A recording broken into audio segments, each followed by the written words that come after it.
نحمده ونستعينه ونستغفره ونعوذ بالله من شرور أنفسنا ومن سيئات أعمالنا من يهده الله فلا مضل له ومن يضلله فلا هادي له وأشهد أن لا إله إلا الله وأشهد أن محمدا عبده ورسوله يا أيها الذين آمنوا اتقوا الله حق تقاته ولا تموتن إلا وأنتم مسلمون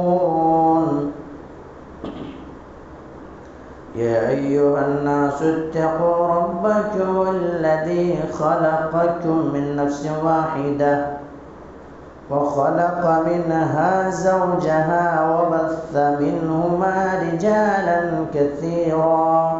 كثيرا ونساء واتقوا الله الذي تساءلون به والأرحام إن الله كان عليكم رقيبا يا أيها الذين آمنوا اتقوا الله وقولوا قولا سديدا يصلح لكم أعمالكم ويغفر لكم ذنوبكم ومن يطع الله ورسوله فقد فاز فوزا عظيما أما بعد فإن خير الحديث كتاب الله وخير الهدي هدي محمد صلى الله عليه وسلم وشر الأمور محدثاتها وكل محدثة بدعة وكل بدعة ضلالة وكل ضلالة في النار فقد قال الله تبارك وتعالى في كلامه المجيد والفرقان الحميد فأعوذ بالله من الشيطان الرجيم بسم الله الرحمن الرحيم إنما المؤمنون إخوة فأصلحوا بين أخويكم واتقوا الله قال رب اشرح لي صدري ويسر لي أمري واحلل عقدة من لساني يفقهوا قولي رب زدني علما اللهم رب زدني علما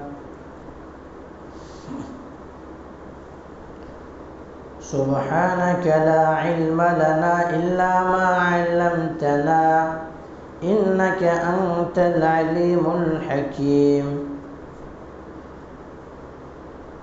لا يكلف الله نفسا إلا وسعها لها ما كسبت وعليها ما اكتسبت ربنا لا تؤاخذنا إن نسينا أو أخطأنا ربنا ولا تحمل علينا إسرا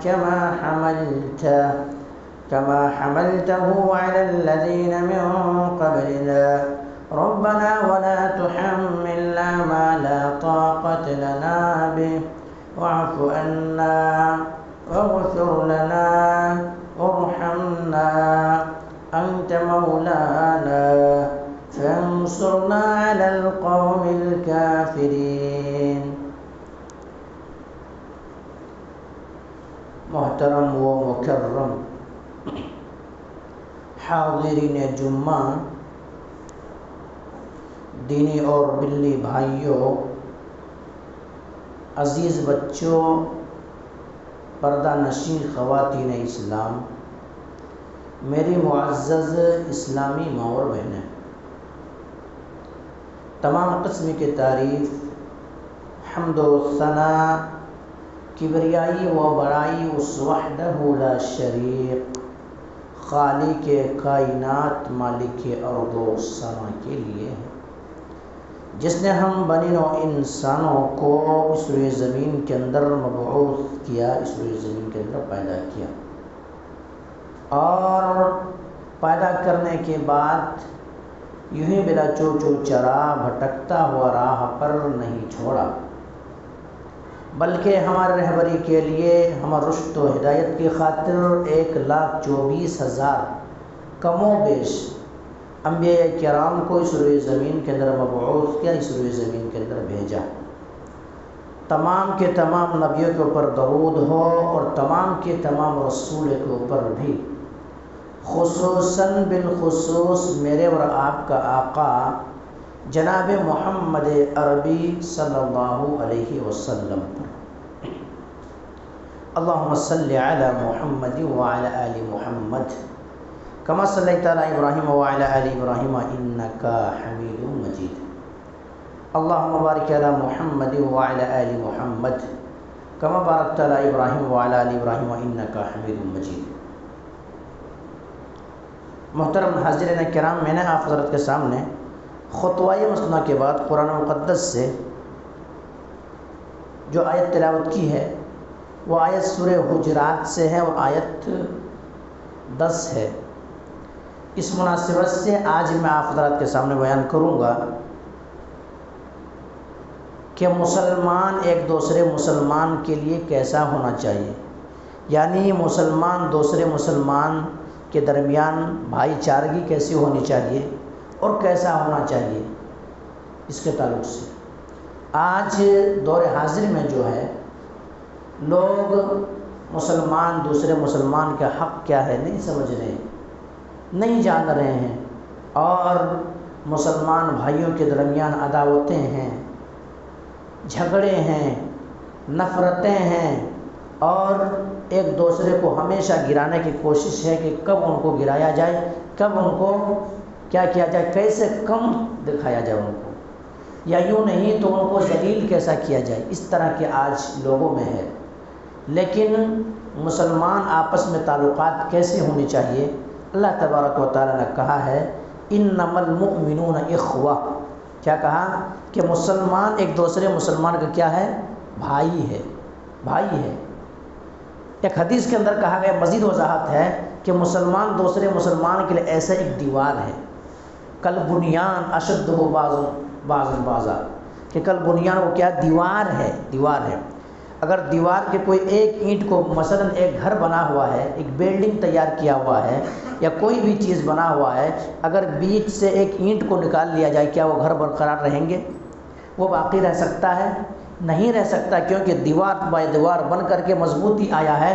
اگر بیچ سے خالی کر دیا جائے، ایک اینٹ کو نکال دیا جائے تو کمزور پڑ جائے گی دیوار۔ اسی طرح سے مسلمان بھائیوں کے درمیان ہی اگر عداوت ہونے لگے، نفرتیں ہونے لگے، لڑائیاں جھگڑے ہونے لگے، مسلمان ایک دوسرے مسلمان ہی کا خون کا پیاسا جب ہو جائے تو کمزور پڑ جائے گی بنیاد، پھر وہ چیز رہیں گے نہیں۔ تو اللہ نے وہی کہا ہے انما المؤمنون اخوہ فاصلحوا بین اخویکم، مسلمان دوسرے مسلمان کا بھائی ہے۔ اگر دو بھائیوں کے درمیان کبھی ایسا ہوتا ہے کہ تنازع ہو جاتا ہے، جھگڑے ہو جاتے ہیں، جہاں پہ 4 برتن ہو وہاں پہ آواز آنا ہے، ایسا نہیں ہو سکتا ہے کہ نہیں جھگڑے نہیں ہوں گے۔ اگر جھگڑے ہو جائے، اختلاف ہو جائے، تنازع ہو جائے تو کیا کرو، فاصلحوا بین اخویکم، دونوں کے درمیان صلح کرا دو، دونوں کے درمیان بھائی چارگی کرا دو، دونوں کو ملا دو۔ آج کیا ہوتا ہے، اگر 2 انسان لڑا ہوا ہے تو تیسرا آدمی فائدہ اٹھا لیتا، فائدہ ابھی لڑاتا ان کو، ابھی لڑاتا، ابھی اکساتا، ابھی کہتا، ابھی طرح طرح کے لڑانے کی کوشش کرتا۔ لیکن اسلام نے کیا کہا ہے، فاصلحوا بین اخویکم، دونوں کے درمیان اگر ہو گئی ہے جھگڑے، لڑائیاں ہو گئی ہے، نفرتیں ہو گئی، قدورتیں ہو گئی ہے، غلط فہمیاں پیدا ہو گئی، کچھ ہو گیا ہے، تو آپ ایسا کریں کہ دونوں کو ملائیں بیچ میں جا کر کے۔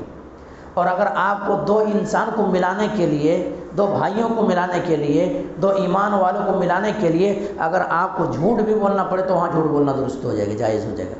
جھوٹ بولنا کبیرہ گناہ ہے، جھوٹ بولنا بہت سخت گناہ ہے۔ جھوٹ کوئی بولتا ہے تو فرشتے کئی کلومیٹر دور بھاگ جاتا ہے اس سے۔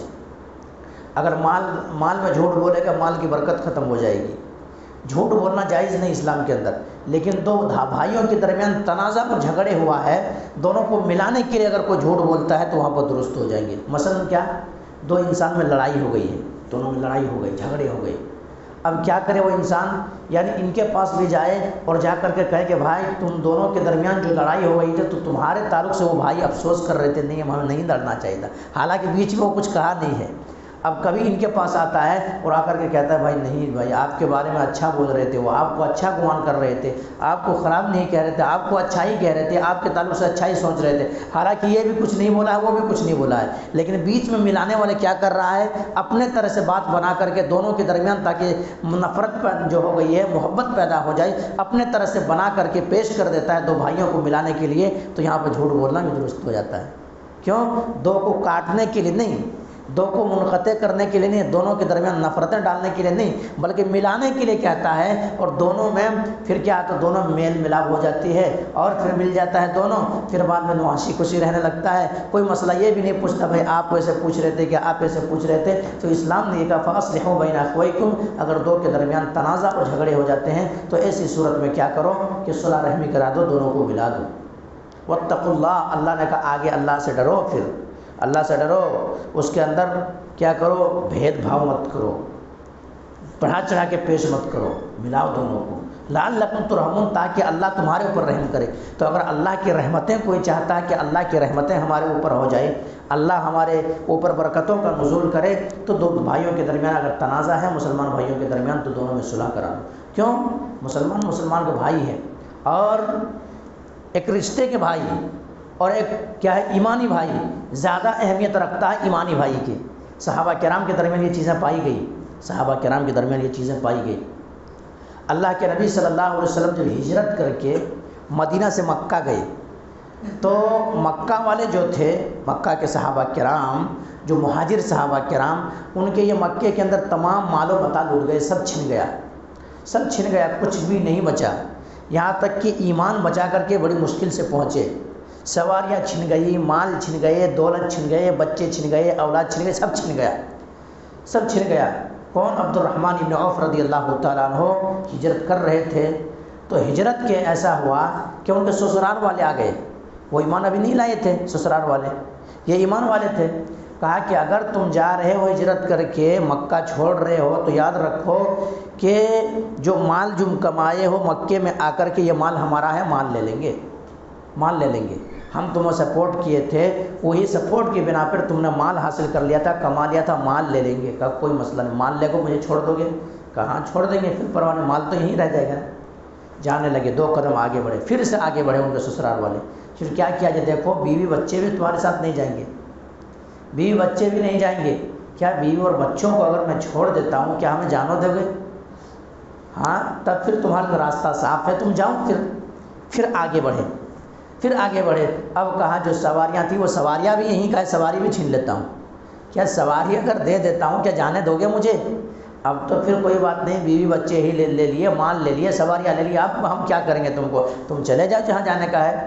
سب کچھ چھوڑ دیے، سب کچھ چھوڑ دیے، ہجرت کرنا، اپنے گاؤں کو چھوڑنا، وطن کو چھوڑنا کتنے بڑی بات ہے۔ کوئی انسان جو پردیش میں کبھی رہتا ہے ذرا سوچیں کہ جب گھر بار چھوڑ کے رہتا ہے انسان کیسے زندگی کٹتا ہے، ان کو کس طرح سے حالات ہوتے ہیں ان کے پاس، کس طرح کی کیفیتیں ہوتی ہیں ان کے پاس، لیکن ایک انسان جب ہوتا ہے تو بڑا مجبور ہوتا ہے، انسان بے بس ہوتا ہے کہ کیا کیا جائے۔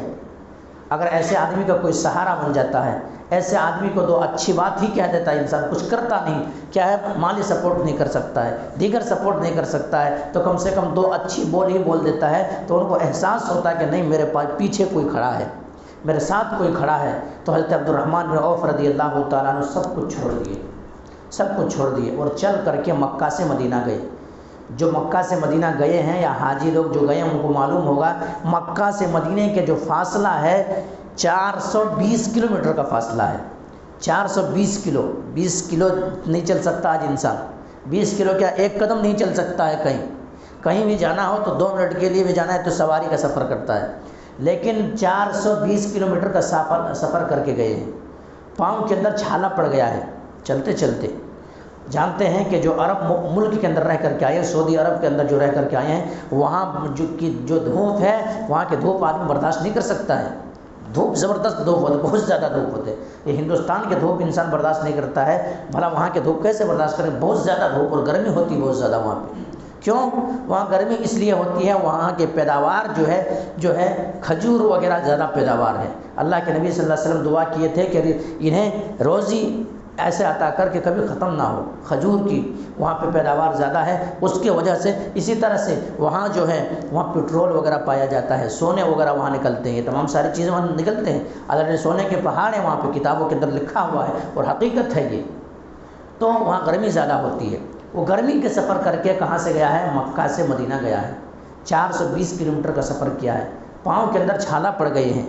اس کیفیت کو جب جو دوسرے صحابہ کرام نے دیکھا تو تڑپ گئے کہ میرے بھائی کے ساتھ کیا ہو گیا. یہ تڑپ گئے. حالانکہ رشتہ داری بھائی نہیں تھے، ایمانی بھائی کہ ایمان بچا کر کے ہم تک آگے. تڑپ گئے کہ چھالے پڑے ہوئے ہیں. یہ کون ہے؟ عبد الرحمن ابن عوف ہے. اللہ کے نبی صلی اللہ علیہ وسلم نے کہا کہ یہ عبد الرحمن ابن عوف ہے رضی اللہ تعالیٰ عنہ ہے. تمام صحابہ کرام ملے.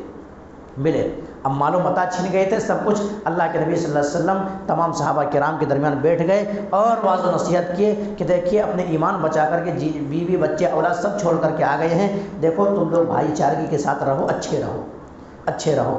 اگر کسی کو کوئی سپورٹ کی ضرورت ہے، ہیلپ کی ضرورت ہے تو ذرا ہیلپ بھی کیا جائے، سپورٹ بھی کیا جائے. ایک صحابی رسول جو مدینے میں تھے، مدینے میں حضرت ربی رضی اللہ تعالیٰ عنہ، وہ اٹھے اور کہ اللہ کے نبی صلی اللہ علیہ وسلم عبد الرحمن ابن عوف کا سارا مال چھن گیا ہے، دولت چھن گئی ہے، اولاد چھن گئے ہیں، سب کچھ چھن گیا ہے، کچھ بھی نہیں ہے. ایمان بچا کر کے آئے ہیں، صحیح سلامت جان بچا کر کے آ گئے ہیں. تو ذرا ایسا کرتے ہیں کہ میرے پاس جو باغ ہے، جو کھیت ہے، جو میں کاشتکاری کرتا ہوں، مزرعہ اور سعودی عرب کے اندر آج بھی مالدار سمجھا جاتا ہے اس آدمی کو جن کے پاس کھیتی باڑی ہو. جو کھیتی باڑی کرتا ہے وہ مالدار سمجھے جاتے ہیں. اور صحابہ کرام بھی کھیتی باڑیاں کیا کرتے تھے. ایک صحابہ کرام کو 600 کھجور کے باغ یا 700 کھجور کے باغ، اس طرح کے اسی سے پلے بڑھے صحابہ کرام کھیتی باڑی میں. تو کھیتی کرنے میں آج بھی دلچسپی لیتے سعودی عرب. تو کہا اللہ کے نبی صلی اللہ علیہ وسلم ہمارے جو مزرعہ، ہمارے جو کھیتی وغیرہ جو ہے ان کو 2 حصے میں تقسیم کر دیجئے، بانٹ دیجئے اور آدھا عبد الرحمن ابن عوف کو دے دیجئے. مدینہ کے ہے، کتنے دوری کا فاصلہ ہے؟ 420 کلومیٹر کا فاصلہ ہے. ابھی کچھ پہچان نہیں ہوئی ہے، بس ایمانی محبت میں ایسا ہو گیا، پہچان ہو گئی ہے کہ مال کو آدھا تقسیم کرتے ہیں، آدھا دے دیجئے، آدھا ہم رکھ لیں گے. آج بھائی میں لڑائی ہے تو کس لیے لڑائی ہے؟ ذرا سوچیں گے. اگر بھائی اور بھائی میں اگر لڑائی ہے تو باپ کی پراپرٹی میں سے زیادہ ہم کو حصہ مل گیا ہے تو ان کو مل گیا، ہوتا نہیں ہوتا ہے؟ یہی معاملہ ہے. اگر دیجیے رشتہ داریوں میں اگر لڑائی ہے تو وہی ہے کہ باپ کی پراپرٹی میں سے مجھے کہیں کو نہیں ملا، اس کو کیوں ملا. لیکن وہاں دیکھیے ایمانی بھائی تھے، مال کو 2 کٹ میں کیا کیے، بانٹ دیے اور کہا کہ آدھا تم لے دو، آدھا ہم لے لیتے ہیں. یہاں تک کہ اتنی بڑی قربانیاں عبد الرحمن ابن عوف رضی اللہ تعالیٰ عنہ کو دینے کے لیے تیار ہو گئے کہ ایسا کرتے کہ میرے پاس 2 بیویاں ہیں، 2 بیویاں، تمہاری بیوی ادھر چھن گئی ہے، میں طلاق دے دیتا ہوں ایک بیوی کو، تاکہ کیا ہے تم ایک شادی کر لو اس سے، ایک جھلک دیکھ لو. ایک جھلک دیکھنا شریعت نے اجازت دی ہے، تم کو جو پسند آتا ہے میں طلاق دیتا. یہ قربانیاں بھی دینے کے لیے میں تیار ہوں، میں ایک بیوی تم کو دینے کے لیے تیار ہوں. کیسی قربانی، اللہ اکبر. آج بس بیان کیا جا سکتا ہے، تصور اگر کریں گے تو سوچ سکتے کہ کیسی قربانیاں، کیا ایمانی جذبہ تھا. کہا عبد الرحمن ابن عوف رضی اللہ تعالیٰ کہ بارک اللہ، اللہ تیرے مال کے اندر برکت دے، تیری بیویوں میں برکت دے، تیرے بچوں میں برکت دے. میرے بھائی تمہاری مال کے کوئی ہمیں حاجت نہیں ہے، کوئی ضرورت نہیں ہے، میں نہیں لوں گا تمہارے مال. کہا پھر کیا کرو گے؟ کہا مجھے ذرا بازار کا راستہ آپ دکھائیں گے؟ بازار کا راستہ ذرا دکھا دیجئے، میں جاتا ہوں وہاں چھوٹے موٹے کاروبار کروں گا، اللہ اسی میں برکت دے گا، اس سے آگے بڑھ جاؤں گا. عبد الرحمن ابن عوف رضی اللہ تعالیٰ کو بازار دکھا دیے گئے. وہاں ذرا چھوٹی سی تجارت شروع کی. کیا؟ پنیر اور گھی کا معاملہ شروع کر دیا. کچھ دن تک پڑے، کیونکہ صحابہ کرام رضی اللہ عنہم اجمعین جو ہے اللہ کے اوپر بھروسہ ہوتا تھا، کاروبار کے اندر کبھی جھوٹ نہیں بولتے تھے، برکتیں بہت زیادہ تھیں ان کے مالوں کے اندر. اسی سے کاروبار کرنے لگے، مال کے اندر بڑھوتری پیدا ہو گئی، مال کے اندر بہت زیادہ بڑھوتری پیدا ہو گئی. اب سوچے عبد الرحمن ابن عوف رضی اللہ تعالیٰ، اب تو پیسہ میرے پاس آ گیا ہے، اپنے پاؤں پر میں کھڑا ہو گیا ہوں، اب مجھے شادی کر لینی چاہیے، کیونکہ ایک بیوی ادھر چھوٹ گئی ہے، ادھر چھن گیا ہے، ایک بیوی شادی کر لینی چاہیے تاکہ ہمارا ایمان بھی مکمل ہو. کیونکہ جب انسان شادی کرتا ہے تو شادی کرنے کی وجہ سے ان کی ایمان مکمل ہوتی ہے. تب شادی کر لیے، اور شادی ایسے کیے کہ اتنا سادگی کے ساتھ شادی کر لیے، اللہ کے نبی صلی اللہ علیہ وسلم تک کو پتہ نہیں چلا کہ عبد الرحمن نے شادی کر لی ہے. کچھ دن کے بعد جب اللہ کے نبی صلی اللہ علیہ وسلم کے پاس آئے عبد الرحمن بن عوف رضی اللہ تعالیٰ عنہ، تو اللہ کے نبی صلی اللہ علیہ وسلم نے کیا دیکھے کہ کوئی زردی ان کے چہرے پہ لگا ہوا ہے۔ عبد الرحمن بن عوف سے پوچھا کہ اے عبد الرحمن بن عوف، کیا معاملہ ہے؟ زردی وغیرہ تمہارے چہرے میں لگا ہوا ہے، کیا معاملہ؟ یہ کیا عورتوں جیسا معاملہ؟ کہ اللہ کے نبی صلی اللہ علیہ وسلم، میں نے شادی کر لی ہے۔ اللہ کے نبی صلی اللہ علیہ وسلم موجود ہیں، لیکن اللہ کے نبی صلی اللہ علیہ وسلم کو بھی علم نہیں ہو رہا کتنے آسانیاں شادیوں کے اندر کتنا آسانیاں ہوا کرتی تھی۔ آج تو انسان جب شادی کرتا، چاہے بیٹے کی شادی ہو یا بیٹیوں کی شادی ہو، پوری سلطنت لگا دیتا ہے، یہاں تک کہ فائننس پہ سود پہ پیسہ اٹھاتا ہے۔ نہیں، ہم کو شان بتانا ہے، ہم کو دکھانا ہے کہ اتنا خرچ کیا اس نے۔ ارے بھائی، آپ کے پاس جتنا ہے اتنا ہی پاؤں پھیلائیے، آپ شادی کو کیا کیجیے، آسان بنائیے، سہل بنائیے، لیکن ہوتا نہیں ہے۔ عبد الرحمن بن عوف رضی اللہ تعالیٰ، اللہ کے نبی نے کہا کہ کیا ولیمہ کیے؟ اللہ کے نبی صلی اللہ علیہ وسلم، اولا ولو بشاتن، ایسا کرو کہ ولیمہ کر لو، کوئی چیز اگر نہیں ہے تو ایک بکری ہی ذبح کرو اور ولیمہ کر لو۔ دیکھو کتنے آسان ہے، پھر مالدار ہوئے۔ عبد الرحمن بن عوف رضی اللہ تعالیٰ، مال کے اندر اتنا فراوانی ہوئی، اتنا بڑھے کہ اللہ کے نبی صلی اللہ علیہ وسلم کی زوجہ حضرت عائشہ رضی اللہ تعالیٰ عنہا کو بہت زیادہ ہیلپ کی اللہ کے نبی گزر جانے کے بعد، اور جب وفات پائے اس وقت بھی مال بہت زیادہ چھوڑ کر کے گئے۔ کیوں؟ ایمان کے لیے سب کچھ چھوڑ دیا تھا، اللہ کے لیے سب کچھ چھوڑا تھا۔ چھوڑ کر کے دیکھیں، انسان اللہ کے لیے، للہیت کے لیے، اللہ کی رضا کے لیے اللہ ضرور عطا کر دے گا، کہاں سے راستہ نکالے گا انسان سوچ بھی نہیں سکتا ہے۔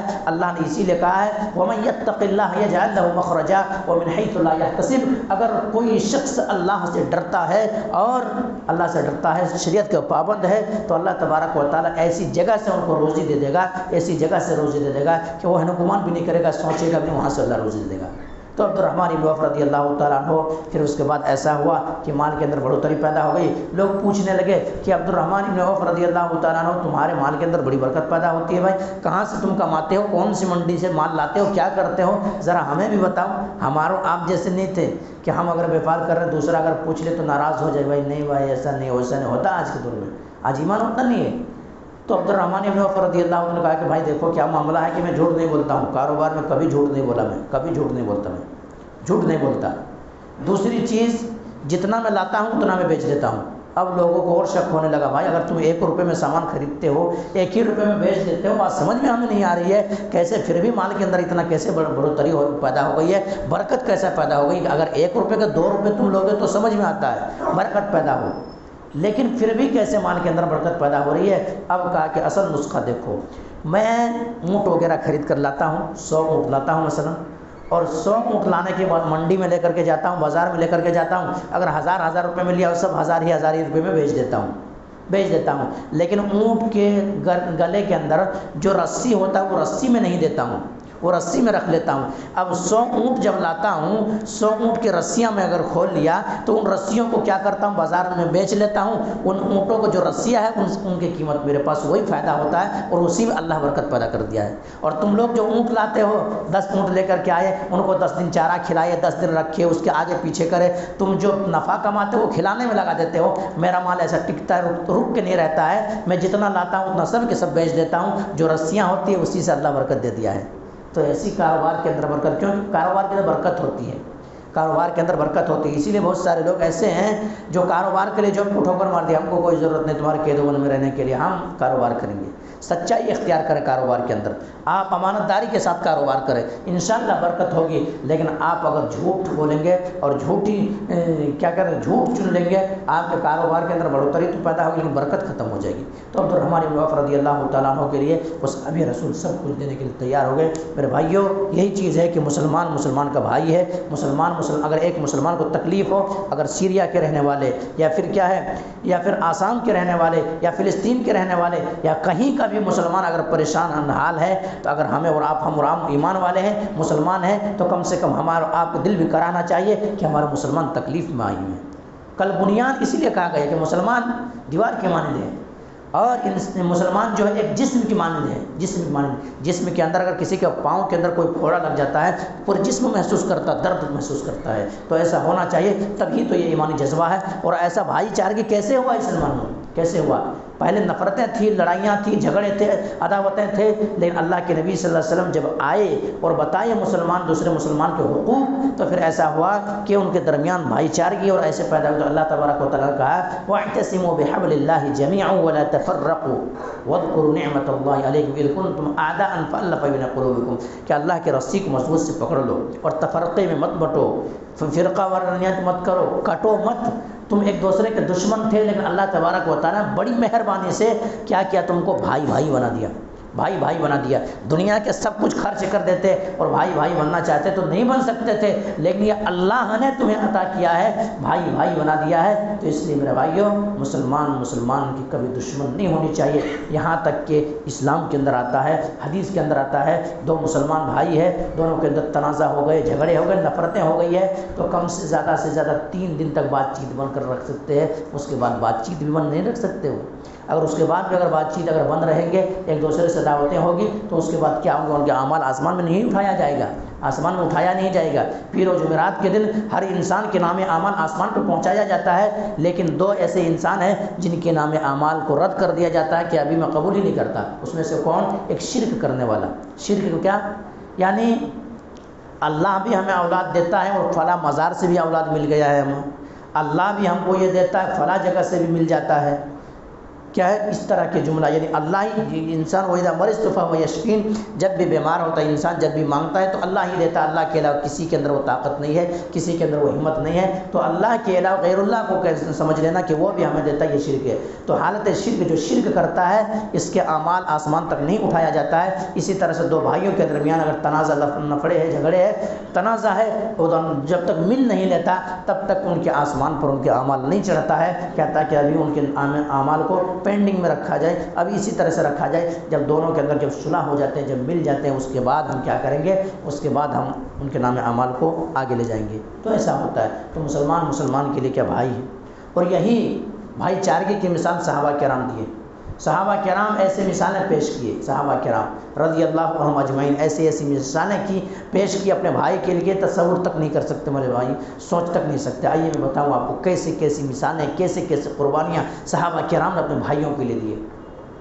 ایک مرتبہ حضرت ابو ہریرہ رضی اللہ عنہ بیان کرتے ہیں، یا خود ہی ابو ہریرہ رضی اللہ تعالیٰ عنہ ہے، اللہ کے نبی صلی اللہ علیہ وسلم کے پاس آئے اور اللہ کے نبی صلی اللہ علیہ وسلم میں کئی دن سے بھوکا ہوں، اللہ کے نبی صلی اللہ علیہ وسلم کچھ کھانے کے لیے مجھے دے دیجیے، مجھے کھانے کے لیے دے دیجیے۔ اللہ کے نبی صلی اللہ علیہ وسلم کہتے ہیں ہمارے گھروں میں جا کر کے پتہ کرو، ہمارے ازواج کو جا کے پوچھو کہ گھر میں کھانے کی چیز کچھ ہے کیا۔ اللہ کے نبی صلی اللہ علیہ وسلم کی ایک بیوی کے گھر، دوسرے بیوی کے گھر، تیسرے بیوی کے گھر، چوتھے بیوی کے گھر، پانچویں بیوی کے ساتھ ہوتے ہوتے تمام ازواج مطہرات کے گھر جا کر کے پتہ کرتے ہیں، اللہ کے نبی صلی اللہ علیہ وسلم کچھ بھی نہیں ہے کھانے کے لیے۔ گھر کے اندر کھجور کے گٹھلی رکھا ہوا، اسی کو چوس لیتے ہیں، اسی سے بھوک مٹا لیتے ہیں۔ بھوک مٹتا کیا؟ گٹھلی چوسے تو کیا بھوک مٹنے کا ہے؟ نہیں، لیکن ایسی حالت میں ہے کچھ بھی کھانے کے لیے نہیں ہے۔ اب اللہ کے نبی صلی اللہ علیہ وسلم کہتے ہیں کہ دیکھو یہ نیکی کا کام تو میں کرتا تھا، بھوکا انسان آیا ہے میں ان کو کھلاتا تھا، لیکن اب میرے پاس تو ہے نہیں کچھ، اب کوئی ہے جو ان کو اپنا مہمان بنا لے، اپنا مہمان بنا لے، ان کی خاطرداری کرے، ان کو کھلائے۔ اللہ کے نبی صلی اللہ علیہ وسلم کے ایک صحابی حضرت عبد الرحمن ابن عوف رضی اللہ عنہ، بلکہ ابو طلحہ انصاری رضی اللہ تعالیٰ عنہ اٹھے۔ اٹھنے کے بعد اللہ کے نبی صلی اللہ علیہ وسلم میں ان کو اپنا مہمان بنا لیتا ہوں، آپ جانے دیجیے میرے ساتھ، میں جا کر کے جو بھی ہو سکے میں ان کو کھلاتا ہوں، اور رات میں ان کو آرام کرنے کے لیے بستر بھی دے دیتا ہوں۔ جب گئے، لے کر کے ہاتھ پکڑ کر لے کر گئے، گھر تک پہنچے تو گھر میں اپنی بیوی سے پوچھا اس نے کہ گھر کے اندر کھانے کی کوئی چیز ہے کیا، کچھ ہے؟ کہا میرے سرتاج، میرے آقا کچھ بھی نہیں ہے سوائے اتنا کھانا ہے، اگر ہم کھائیں گے بچے بھوکے رہ جائیں گے، بچے کھائیں گے ہم بھوکے رہ جائیں گے، مہمان کھائیں ہم سب بھوکے رہ جائیں گے، اتنا ہی ایک آدمی کا کھانا پڑا ہوا ہے، کیا کریں گے؟ اب مہمان کو لایا جائے، کیسی قربانیاں؟ ایسا کیا جائے کہ بچے کو اسی طرح سے لوریا کہہ کر کے سلا دیا جائے اور مہمان کو کھلا دیتے ہیں کھانا، مہمان کو کھلا دیتے ہیں مہمان۔ اور اس وقت کا سسٹم ایسا تھا، مہمان اگر کسی کے گھر آ جائے تو سامنے بیٹھ کر کے کھانا، دسترخوان پہ دونوں بیٹھنے کا سسٹم تھا، اکیلے نہیں، آج کے دور جیسا اکیلے چھوڑ دیا ان کو، کیا ہونا کیا کچھ نہیں، سامنے بیٹھ کر کے یہ احتراماً، یہ عزت اور کیا ادب ہے، یہ مہمان جب آپ کے گھر آئے آپ ان کے ساتھ بیٹھیں، ان کے دسترخوان میں بیٹھیں۔ ایسا آج کل کیا ہوتا ہے، نہیں میں کھا لیا آپ کھاؤ، ہوتا نہیں ہوتا؟ ایسا نہیں، آپ سامنے بیٹھ کر کے کھلائیں، کس چیز کی ضرورت ہے، کس چیز کی ان کو حاجت ہے، نہیں وہ آئے ہوئے ان کو پتہ نہیں شرم سے لیں گے نہیں لیں گے، تو مہمان کی ادب میں سے ایک ادب یہ ہے کہ سامنے بیٹھ کر کے احترام ان کو کھلایا جائے۔ اس دور کا ایسا تھا کہ سامنے بیٹھ کر کے کھلایا جاتا تھا۔ اب سامنے جب بیٹھا انسان تو ظاہر سی بات ہے دونوں کھانا پڑے گا، کچھ تو سامنے تو رہنا پڑے گا۔ اب ایسا ہے کہ ابو طلحہ انصاری رضی اللہ تعالیٰ عنہ نے کہا کہ دیکھو اب دونوں اگر کھائیں گے تب تو مہمان بھوکا رہ جائے گا، اب کریں گے پھر کیا کریں گے، کیا کریں گے ذرا بتاؤ؟ بھلا ایسا کرتے ہیں چلو آپ بیٹھ جائیے دسترخوان میں کھانا لگاتی ہوں، اور جب میں کیا کروں گی، میں لائٹ بجھانے کے چکر میں کیا کروں گی، یعنی چراغ، میں ایسا مہمان کو ایسا لگے کہ میں چراغ کو جلا رہی ہوں، میں چراغ کو گل کر دوں گی، چراغ کو بجھا دوں گی، اندھیرے میں آپ خالی ایکشن کرتے رہنا، خالی حرکت کرتے رہنا تاکہ مہمان کو لگے کہ یہ بھی کھا رہے ہیں اور مہمان کا پیٹ بھر جائے، ہم سب بھوکے رہیں۔ اللہ اکبر! ایسی قربانیاں آج گھر کے اندر کئی کھانا پڑا ہوا ہوتا ہے، انسان اگر کوئی آ کے پوچھ لے مانگ لے ذرا، نہیں کیا بھی نہیں ہے، نہیں ہوتا۔ کہاں قربانیاں دیں گے، کیا دیں گے؟ بس اپنا ہی انسان دیکھ رہا ہے، دوسرے کو کہاں دیکھ رہا ہے؟ وہ ایسے قربانیاں پیش کرنی پڑے گی تب ہوگا کچھ بنے گا، ایسی ہی قربانیاں نہیں۔ اسی لیے تو یہی کہا ہے کسی نے کہ یہ شہادت گاہ الفت میں قدم رکھنا لوگ آسان سمجھتے ہیں، مسلمان ہونا اتنا آسان نہیں ہے، اتنا آسان سے جنت نہیں مل جائے گی، ایسے قربانیاں پیش کرنی پڑے گی۔ تو آخرکار عبد الرحمن ابن عوف رضی اللہ تعالیٰ عنہ، ابو طلحہ انصاری رضی اللہ تعالیٰ عنہ جب اللہ کے نبی صلی اللہ علیہ وسلم کے پاس گئے صبح، تو اللہ کے نبی صلی اللہ علیہ وسلم مسکرائے، ان کو دیکھ کے مسکرائے تو یہ دیکھ کر کے اللہ کے نبی صلی اللہ علیہ وسلم کیا مہمان نوازی میں کچھ کمی رہ گئی؟ اللہ کے نبی صلی اللہ علیہ وسلم کیوں آپ مسکرا رہے ہیں؟ کہا تمہاری اس کیفیت کو دیکھ کر کے، تمہاری اس حالت کو دیکھ کر کے، تمہاری اس عمل کو دیکھ کر کے اللہ عرش پر مسکرایا ہے، اس لیے میں مسکرایا ہوں۔ وَيُؤْثِرُونَ عَلَىٰ أَنفُسِهِمْ وَلَوْ كَانَ بِهِمْ خَصَاصَةٌ، کہ یہ تو وہ ہوتے ہیں جو خود بھوکے رہ جاتے لیکن دوسرے کو کھلاتے ہیں، یہ مسلمان ہے، اسے کہا جاتا ہے مسلمان، اسے کہا جاتا ہے مسلمان۔ کبھی ایسا تصور کر سکتے ہیں ہمارا، کبھی سوچ سکتے ہیں ہمارا مسلمان؟ کبھی میرے بھائیوں تو ایسا مسلمانیت ایسا پیدا کریں، اپنے اندر ایسا کریکٹر پیدا کریں، اخلاق پیدا کریں، اور مسلمان کو بھائی ہمدردی دکھائیں، ان کے پیچھے نہیں پڑا رہے، ان کے پیچھے پڑ کر کے ان کی چاڑیاں کرنا، ان کی چغلیاں کرنا، ان کی غیبتیں کرنا، ان کے پیچھے لگ کے آپ اپنا عاقبت خراب کر دیں گے، آپ کی نیکیاں برباد ہو جائے گی۔ اگر آپ ایسا کریں گے نیکیاں برباد ہو جائے گی۔ اس لیے اللہ کے نبی صلی اللہ علیہ وسلم نے کہا ہے من کان یؤمن باللہ والیوم الآخر فلیقل خیرا او لیصمت، تمہاری زبان سے اچھی بات نکلنی چاہیے، تمہاری زبان سے مسلمان بھائی کو اچھائی ملنا چاہیے، برائی نہیں، تکلیف نہیں ہونی چاہیے مسلمان کو۔ اگر مسلمان کو اگر تکلیف ہو گئی دوسرے مسلمان کی زبان سے، پھر تمام اعمال غارت ہو جائیں گے، ان کو فائدہ نہیں ہے۔ کل قیامت کے دن ایک انسان تمام نام اعمال لے کر کے آئے گا، نماز حج ان کے رجسٹر میں ہوں گے، زکوٰۃ ان کے رجسٹر میں ہوں گے، مال تمام ساری چیزیں رجسٹر میں ہوں گے، لیکن جہنم کے اندر جائے گا انسان، نام اعمال وزن ہو گیا ہے، جنت کے اندر جا رہا ہے، ادھر سے ایک آدمی پیچھے سے پکڑے گا کہ اللہ یہ انسان دنیا کے اندر طاقتور تھا، ہٹھا کٹا تھا، زبان سے مجھے تکلیف پہنچایا تھا، میں دنیا کے اندر بے بس تھا، کمزور تھا، لاچار تھا، میں کیا کرتا کچھ بھی نہیں کر پایا، میں تیرے عدالت پر رکھ فیصلہ چھوڑ دیا کہ میں اللہ کی عدالت پر جا کر کے بدلہ لے لوں گا ان سے، کیونکہ آج مجھے تکلیف پہنچایا، میں تو بے بس ہوں، میں کیا کر سکتا تھا؟ اگر کورٹ میں لڑوں تو فیصلہ ان کے حق میں ہوتا تھا، سب کچھ وہی ہوتا تھا کہ اللہ تبارک و تعالیٰ اس نے زبان سے تکلیف پہنچایا تھا، اللہ تبارک و تعالیٰ اس نے زمین میری چھین لی تھی، اللہ تبارک و تعالیٰ اس نے مجھے گالی دے دیا تھا، اللہ تبارک و تعالیٰ اس نے میرا خون بہا دیا تھا، اللہ یہ جنت کے اندر جا رہا، میں مظلوم شخص میں جہنم کے اندر جاؤں گی، ایسا کیسا ہو سکتا ہے؟ اللہ تبارک و تعالیٰ کے فرشتے روکو اس کو، ان کی نماز کام نہیں آئے گی، یہاں پہ روزے کام نہیں آئیں گے، یہاں پہ زکوٰۃ کام نہیں آئیں گے ان کے، کیوں؟ زبان سے تکلیف پہنچائی، ان کی نیکیاں لے کر کے ان کو دو، ان کے نیکیاں اب دنیا کے اندر تو دینے کے والے تھے، معافی تلافی کر لیتے تھے، مانگ لیتے تھے، مل لیتے تھے، سب کچھ ہو جاتا تھا، اب تو آخرت پر یہاں عدالت پیش کر دی گئی ہے، یہاں اللہ تبارک و تعالیٰ جج ہے، اللہ تبارک و تعالیٰ آج بدلہ دلائے گا، چلو ان کے نیکیاں چھین کر کے ان کو دے دیا جائے، تمام نیکیاں چھن جائے گی، اور تمام نیکیاں چھن جانے کے بعد اس انسان کے کھاتے میں یہاں تک مائنس ہو جائے گا، ان کے کسی آدمی کو گناہ بھی ڈالا جائے گا، گناہ بھی ڈال دے گا، چلو گناہ ڈالو، اور پھر طریحت فی النار، فرشتے کو حکم دے گا ڈال جہنم میں پھینکو، بہت زبان سے لوگوں کو تکلیف پہنچائے۔ تو میرے بھائیوں کبھی بھی ہماری زبان سے کسی دوسرے مسلمان کو تکلیف نہ ہو، چاڑیاں کرتے ہوئے، چغلیاں کرتے ہوئے، غیبتیں کرتے ہوئے مزہ تو آئیں گی لیکن اعمال برباد ہو جائیں گے۔ اللہ تبارک و تعالیٰ یہی قرآن کے اندر کہا ہے، یہ اپنی طرح سے کوئی بات نہیں ہے، قرآن جب آپ سورہ حجرات کو اٹھائیں گے تو یہی آپ کو ملے گی، یا ایھا الذین آمنوا اجتنبوا کثیرا من الظن ان بعض الظن اثم ولا تجسسوا ولا یغتب بعضکم بعضا، وہ لوگوں جو ایمان لائے بہت زیادہ بدگمانیوں سے بچو، ایک دوسرے کی غیبت مت کرو۔ کیا تم میں سے کوئی یہ پسند کرتا ہے کہ اپنے مردار بھائی کا گوشت کھائے؟ اپنے مردار بھائی کا گوشت کھانا کوئی پسند کرے؟ کوئی کرے گا؟ گھن آئے گا انسان کو۔ تو پھر کیسے وہ تو نہ پسند کرتے ہو، لیکن اپنے مردار بھائی کیسے ان کی غیبتیں کیسے کرتے ہو، ان کی چغلیاں کیسے کرتے ہو، ان کے برائی اور عیب کو کیسے اچھالتے ہو؟ اللہ سے ڈرو، اتقوا اللہ ان اللہ غفور رحیم۔ اللہ تبارک و تعالیٰ سے توبہ کر لو، اللہ معاف کرنے والا ہے۔ تو میرے بھائیوں کیا ہے، یہ ایسی چیز ہے، ایسا گناہ ہے ایک دوسرے کے درمیان نفرتیں پھیلانا، ایک دوسرے کے درمیان جھگڑا اور لڑائیاں کرا دینا، اتنا بڑا گناہ ہے، اتنا بڑا گناہ ہے کہ یہ آخرت کے اندر تو عذاب ملنا ہی ملنا ہے، لیکن قبر ہی کے عذاب ان کے اوپر جب مرتا ہے انسان، اسی وقت سے عذاب قبر میں مبتلا ہو جاتا ہے انسان۔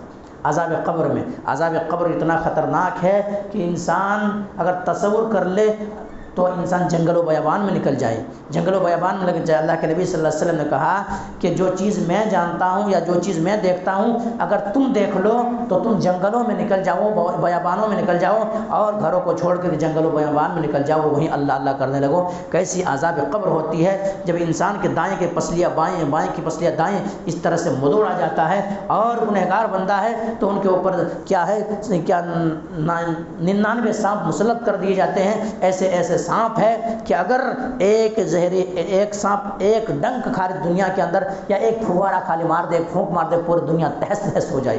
اتنا خطرناک اور اتنا دردناک اور اتنا زہریلا سانپ مسلط کیا جاتا ہے عذاب قبر کے اندر۔ اگر آپ کے اعمال اچھے نہیں ہیں تو ہم اور آپ خیر منائیں، دنیا سب کچھ نہیں ہے، دنیا ہم لوگ کا سب کچھ سمجھتے ہیں، لیکن دنیا کچھ بھی نہیں ہے۔ آنکھیں بند ہو جائے گی، یہی اولاد لات مارے گی، آنکھیں بند ہو جائے گی، یہی اولاد اگر مال و متاع ہے، بیٹے زیادہ ہے تو اس میں لڑائی جھگڑے شروع ہو جائیں گے، نہ تو آپ کے لیے دعا کریں گے، نہ تو اور کوئی چیز کریں گے۔ تو اس دنیا کے پیچھے بھاگ کے کیا فائدہ؟ انسان کو دنیا اتنا ہی حاصل کرنا چاہیے جتنا ایک انسان کی ضرورت ہو، ضرورت سے زیادہ میں جب بھاگیں گے حرام خوری کریں گے، تمام چیز کریں گے اور رشتے ناتوں کو توڑیں گے، یہ تمام ساری چیزیں۔ تو بہرحال ایک انسان اگر چاڑی کرتا ہے، غیبت کرتا ہے، چغلی کرتا ہے، تو اللہ تبارک و تعالیٰ آخرت کے اندر تو عذاب دے گا ہی دے گا ان کو، لیکن دنیا کے اندر بھی، قبر کے اندر بھی ان کو عذاب ملے گی۔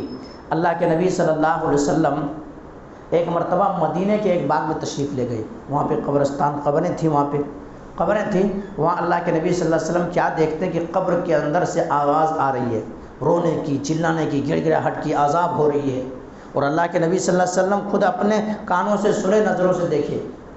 ایسی اللہ کے نبی صلی اللہ علیہ وسلم نے کہا کہ دیکھو یہ کون ہے؟ تو بتایا گیا کہ فلاں شخص ہے، فلاں شخص ہے، عذاب قبر میں مبتلا ہے، یہ دونوں شخص عذاب قبر میں مبتلا ہے۔ کہ اللہ کے نبی صلی اللہ علیہ وسلم جو عذاب قبر میں مبتلا ہے تو کیا ریزن کیا ہے، ریزن آخر کیا ہے جس کی وجہ سے عذاب قبر میں مبتلا ہے؟ کہ اللہ کے نبی صلی اللہ علیہ وسلم بتایا کہ ایک انسان ان میں یہ ہے جو اپنے بھائی کی غیبت کرتے تھے۔ غیبت کا مطلب کیا؟ یعنی بھائی کے غیر موجودگی میں ان کے خلاف باتیں کرنا، بھائی کے غیر موجودگی میں ان کو لوگوں کو اچھالنا، بھائی کے غیر موجودگی میں ان کو کیا کرنا، ان کو کمتر دکھانے کی کوشش کرنا۔ سامنے کہے تو الگ بات ہے، لیکن غیر موجودگی میں پیٹ کے پیچھے مطلب یہ غیبت کیا کرتا تھا؟ دوسرا پیشاب کے چھینٹے سے نہیں بچتا تھا۔ آج ہمارے معاشرے کے یہ دونوں چیز پائی جاتی ہے، دونوں چیز پائی جاتی ہے۔ ہماری محفلیں، ہماری جگہیں، کوئی جگہ ایسے کیا ہے محفوظ نہیں جہاں ایک دوسرے کی غیبت نہ ہو رہی، جہاں ایک دوسرے کی کیا ہے وہ چغل خوری نہ ہو رہی ہے۔ تو بچیں اللہ کے واسطے، اگر ان تین چیزوں سے توبہ کریں، اگر کسی کے اندر یہ چیز پائی جاتی ہے۔ دوسرا پیشاب کے چھینٹے سے نہیں بچتا تھا۔ آج کیا پیشاب کے چھینٹے سے بہت سارے نوجوان نہیں ہے، بہت سارے لوگ مسلمان ایسے ہیں جو پیشاب کرتے ہیں طہارت پانی نہیں لیتے ہیں، پیشاب کر کے پانی نہیں لیتے ہیں، یا یہاں تک کہہ لینے دیجیے بہت سارے ایسے مسلمان ہیں جو کھڑے کھڑے پیشاب کرتے ہیں، نعوذ باللہ، کھڑے کھڑے پیشاب کرتے ہیں، جیب نکالا، کھڑے پیشاب کیا، پھر جیب لگا دیا۔ ارے کیا شعور ہے، کیا دماغ ہے! اسلام کیا پوتر مذہب تھا! اسلام نے اللہ کے نبی صلی اللہ علیہ وسلم کو تک کہا گیا تھا کہ وَثِيَابَكَ فَطَّهِّرْ، اے نبی صلی اللہ علیہ وسلم آپ اپنے کپڑوں کو صاف رکھیے۔ آج وہی امتی آج اپنے آپ کو مسلمان کے کھڑے پیشاب کر رہا، آج وہی مسلمان کیا پانی کا استعمال نہیں کر رہا، وہ پیشاب کے چھینٹے سے نہیں بچتا تھا، وہ پیشاب کا چھینٹا کپڑے میں کدھر پڑ گیا، کیا ہو گیا، کیا ہے انسان نہیں احتیاط نہیں برتتا تھا، عذاب قبر ہو رہا تھا، غیبت و چغل خوری کیا کرتا تھا، عذاب قبر میں مبتلا تھا۔ تو پیشاب کے چھینٹوں سے بچنا نہایت ہی ضروری ہے، نہایت ہی ضروری ہے۔ اسی طرح سے اپنی زبان کو قابو میں رکھنا اور اچھی طرح جہاں اچھی جگہ پہ استعمال کرنا بہت ہی ضروری ہے، ورنہ اگر غلط استعمال کریں گے، غلط جگہ پہ استعمال کریں گے، پھر ہمارا آپ کے نام اعمال کے اندر وہ نیکیاں نہیں ہوگی، برباد ہو جائے گی۔ ہم اور آپ یہاں نیکیاں کر کے جائیں گے، لیکن کسی کو دل ازاری کیے ہوں گے، کسی کو تکلیف پہنچائے ہوں گے، تو کیا ہے وہ اعمال ہمارے غارت ہو جائے گی۔ اس لیے کسی کو اچھا نہیں کر سکتے، کم سے کم برا بھی مت کرو۔ کسی کے لیے اچھا اگر انسان نہیں سوچ سکتا ہے تو برا بھی مت سوچو بھائی ان کے لیے، اپنے حالت پہ چھوڑ دیا جائے۔ بہرحال اس بات کو ختم کریں گے، اللہ تبارک و تعالیٰ سے دعا کریں گے مولا کریم جو بات کہی گئی ہے سب سے پہلے تو ہم اور آپ کو تو ان باتوں کے اوپر اچھی سمجھ کی توفیق دے دے۔ اس کے بعد مولا کہ ہم تمام مسلمانوں کو قرآن مقدس ایک ایک آیات کو سمجھنے، اس پر غور و فکر کرنے، اس پر عمل کرنا، اس کو لوگوں تک پہنچانے کی توفیق